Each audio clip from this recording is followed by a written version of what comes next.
Shalom, shalom. Thank you for tuning in. King and Priest Anthothiyah.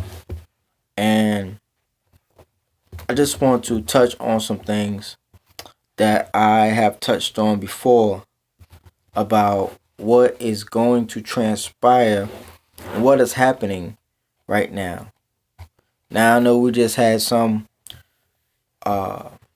shooting in Jersey, and they saying that this man and this woman was tied to former Israelites. And it's funny how they said man and woman, and that they were both a man and a woman. And it could be true, could be a false flag. It could be a lot of things. But the one thing I want to point out is that it's propaganda. Because before facts were shown, they have already labeled them, and it has gone worldwide.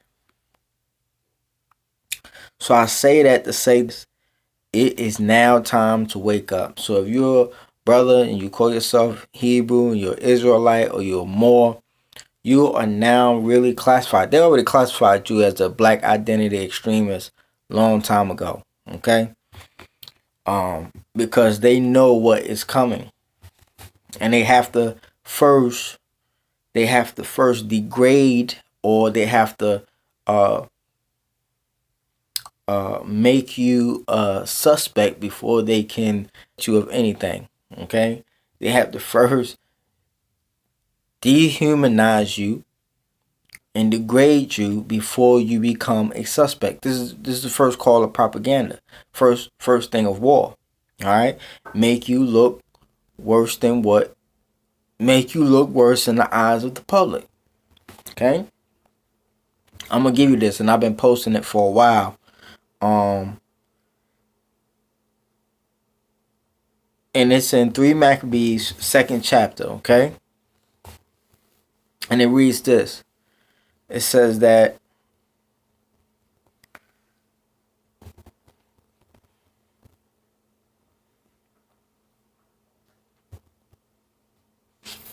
alright.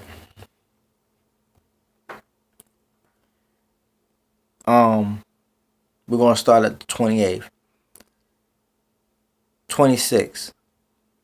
And this is talking about one of the kings of Rome. He wanted to enter into the holy temple, but he was stopped by God. And during his time, he got angrier and angrier because he was not allowed to go into the holies of holies. Okay, so I'm at 3 Maccabees, chapter 2, verse 25.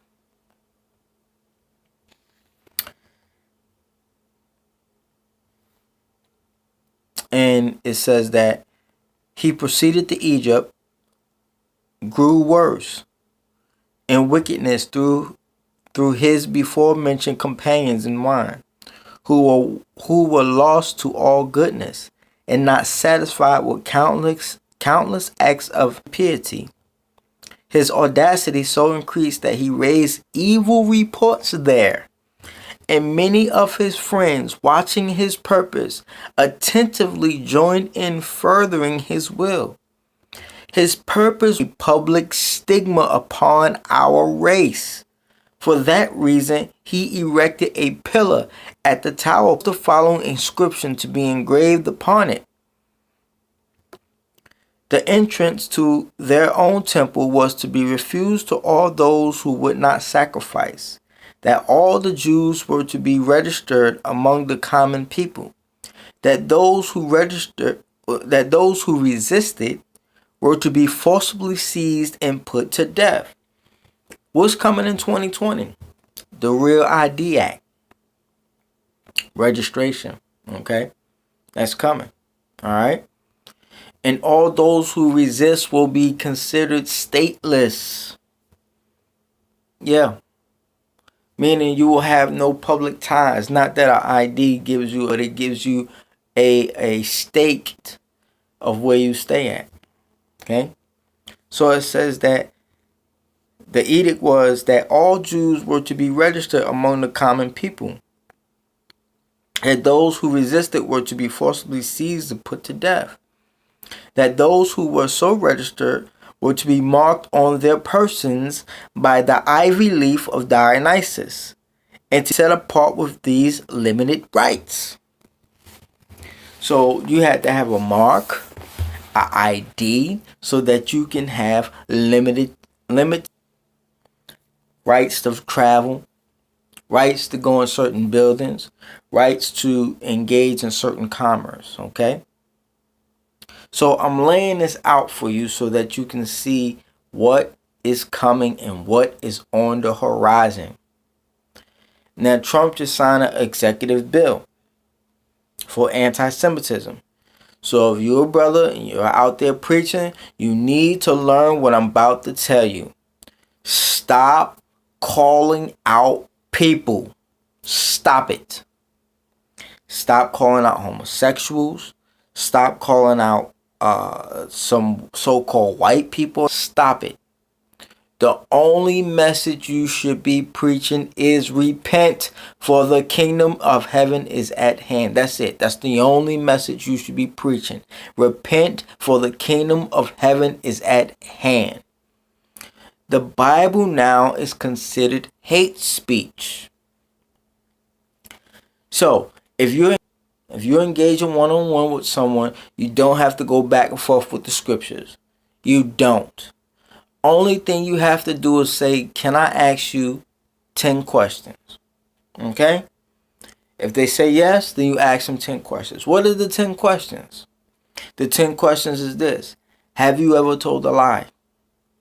Have you ever committed adultery? Have you ever stolen anything? Lusted after a woman with your eyes, in your heart, in your mind? Have you ever lusted after a woman? Have you ever lusted after a woman? Because that's considered adultery by the Messiah, because the thought and the intent.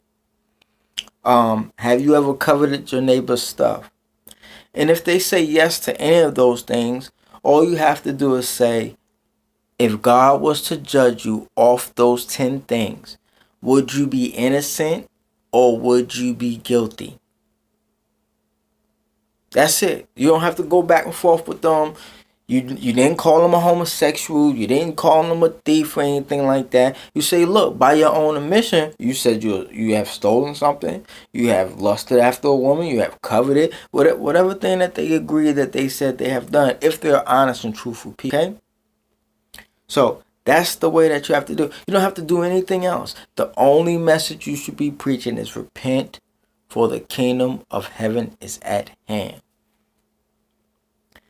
I'll come back with a little bit more in depth, and we'll continue to see what happened with and the Roman general who wanted to sacrifice before the temple of the Most High, but could not because he wanted to do.